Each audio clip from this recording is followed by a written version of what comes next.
नाजरीन, सऊदी अरब और पाकिस्तान का नया कदम पूरे खित्ते की पावर डायनेमिक्स को बदलने जा रहा है। जब JF-17 थंडर सऊदी आसमानों पर परवाज करेगा तो ये सिर्फ एक फाइटर जेट नहीं होगा, बल्कि एक डिक्लेरेशन होगा कि मोहम्मद बिन सलमान अब तन्हा नहीं, बल्कि पाकिस्तान जैसी न्यूक्लियर पावर उसके साथ है। ये तैयारा दुश्मन को ये बताने के लिए काफी है कि अगर खलीज, यमन या किसी भी बॉर्डर से मैली नजर उठी तो जवाब जमीन पर नहीं बल्कि आसमान से आएगा।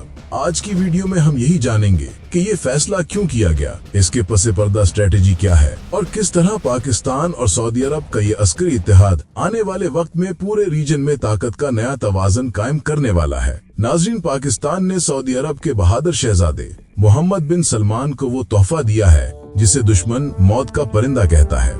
जी हाँ, हम बात कर रहे हैं JF-17 थंडर की, एक ऐसा जंगी तैयारा जो सिर्फ आसमान पर नहीं बल्कि दुश्मन के दिल पर परवाज करता है।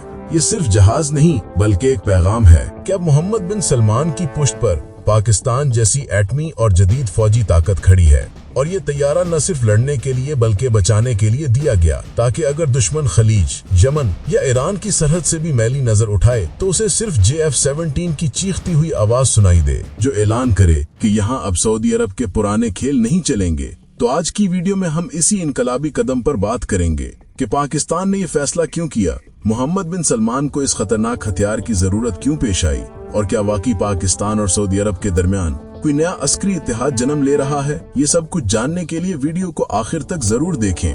नाजरीन, अब सवाल यह है कि आखिर मोहम्मद बिन सलमान को इस तैयारे की जरूरत क्यों पड़ी? क्या वाकई खलीज में कोई जंग छिड़ने वाली है या ये सब सिर्फ ताकत दिखाने का एक अंदाज है?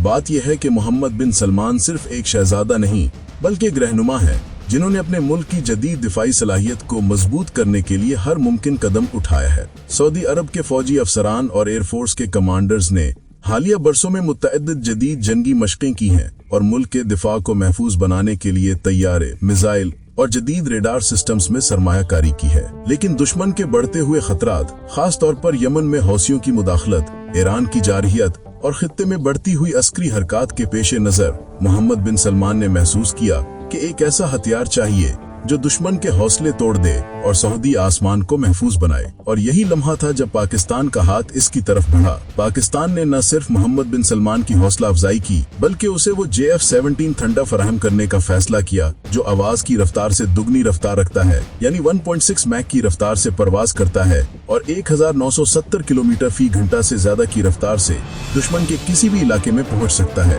इसकी रेंज 1200 किलोमीटर है और अगर एयर टू एयर रिफ्यूलिंग हो तो कई घंटों तक फिजाओं में रह सकता है। JF-17 थंडर का वेपन सिस्टम किसी बड़े तैयारे से कम नहीं। ये तैयारा BVR missiles, laser guided bomb और स्मार्ट वेपन से लैस है। इसका सबसे मशहूर हथियार PL-12 मिसाइल है, जो 100 किलोमीटर से ज्यादा फासले से दुश्मन के तैयारे को निशाना बना सकता है, और रात क्रूज मिसाइल भी ले जा सकता है, जो जमीन पर मौजूद दुश्मन के बंकर्स, कमांड सेंटर्स और असला डिपो को तबाह कर सकता है। JF-17 जदीद तरीन इलेक्ट्रॉनिक वॉरफेयर सिस्टम से भी लैस है, जो दुश्मन के रेडार, कम्युनिकेशन और मिसाइल गाइडेंस को जाम कर देता है। यानी अगर दुश्मन ने तैयारा भेजा या मिसाइल दागा तो थंडर उसकी आंखें बंद कर देता है।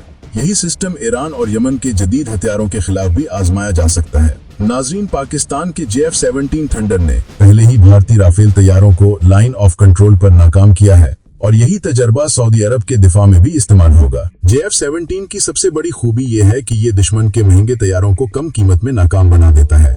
जहां राफेल की कीमत $80 मिलियन है, वहीं JF-17 सिर्फ $25 मिलियन में तैयार हो जाता है। यानी एक राफेल के बजाय सऊदी अरब 7 JF-17 हासिल कर सकता है और उन्हें मैदान में ज्यादा मौसर तरीके से इस्तेमाल कर सकता है। ये तैयारा पाकिस्तान ने खुद तैयार किया है, मतलब पाकिस्तान के पास इसकी मुकम्मल टेक्नोलॉजी, पुर्जे, सॉफ्टवेयर और मुरम्मत का निजाम मौजूद है। सऊदी अरब अगर ये तैयारा हासिल करता है तो पूरा पैकेज मिलेगा, सिर्फ जहाज नहीं बल्कि तरबियत, लॉजिस्टिक्स और सपोर्ट भी। और यही चीज मोहम्मद बिन सलमान को एतमाद देती है कि वो दुश्मन के सामने डटकर खड़े हो सकते हैं, क्योंकि उनकी पुष्ट पर वो परिंदा है जो मौत की तरह खामोश आता है मगर दुश्मन के लिए कयामत बन जाता है। नाज़रीन, सऊदी अरब की जुग्राफियाई हैसियत इंतहाई अहम है। खलीज, यमन की सरहद, इराक और ईरान के करीबी इलाकों पर यह तैयारा फौरी रिस्पॉन्स देने के लिए इस्तेमाल होगा। एयरबेस रियाज, जिजान और दमाम से JF-17 फिजाओं में उड़कर किसी भी खतरे का फौरी जवाब दे सकता है। मुल्क की फौजी ताकत में ये इजाफा एयरफोर्स की सलाहियत को बढ़ाएगा और बहरी और जमीनी ऑपरेशंस में भी ताउन करेगा। मोहम्मद बिन सलमान के तहत सऊदी अरब की जदीद फौजी मशीनरी के साथ ये तैयारा दहशतगर्दी, गैर कानूनी मुदाखलत और दुश्मन की जारहियत के खिलाफ एक मजबूत दिफाई ब्लॉक कायम करेगा। नाज़रीन, पाकिस्तान और सऊदी अरब का ये अस्करी इत्तेहाद सिर्फ दोस्ती नहीं बल्कि एक अस्करी ब्लॉक है जो खलीज, मशरिक वस्ता और अफ्रीका के जनूबी मगरबी किनारे तक असरअंदाज हो सकता है। सऊदी अरब की फौजें पाकिस्तान के मशवरे और JF-17 थंडर की ताकत मिलकर दुश्मन के मंसूबों को नाकाम कर सकती है। नाजरीन, अगर आने वाले महीनों में हम देखें कि सऊदी अफसरान पाकिस्तान में तरबियत हासिल कर रहे हैं या पाकिस्तान के मुशीर रियाज और दमाम में नए दिफाई मंसूबे पर काम कर रहे हैं तो ये हैरत की बात नहीं होगी। ये इत्तेहाद ब्रिक्स, SCO और नए मुस्लिम ब्लॉक के मुकाबले में भी अहम किरदार अदा करेगा। ये एक नजरियाती और अस्करी इनकलाब है क्योंकि पाकिस्तान और सऊदी अरब की पुष्ट पर मौजूद फौजी और एटमी ताकत दुश्मन के लिए वाज़ेह पैगाम है कि कमजोर मुल्कों को दबाने वाले सोचें कहीं भी महफूज नहीं। नाजरीन, ये सिर्फ एक तैयारा नहीं बल्कि एक एलामिया है कि अगर तुम सऊदी अरब के अमन या खुद मुख्तारी पर मैली आंख उठाओगे तो जवाब JF-17 थंडर की शक्ल में आएगा और ये जवाब जमीन पर नहीं बल्कि आसमान से आएगा। दुश्मन की हर हरकत नाकाम होगी। मोहम्मद बिन सलमान के तहत ये तैयारा सऊदी अरब के एयर डिफेंस, फौजी बेसिस और हसास सरहदी इलाकों में तैनात होगा ताकि खलीज, यमन और ईरान के साथ मुमकिन तनाज़ात में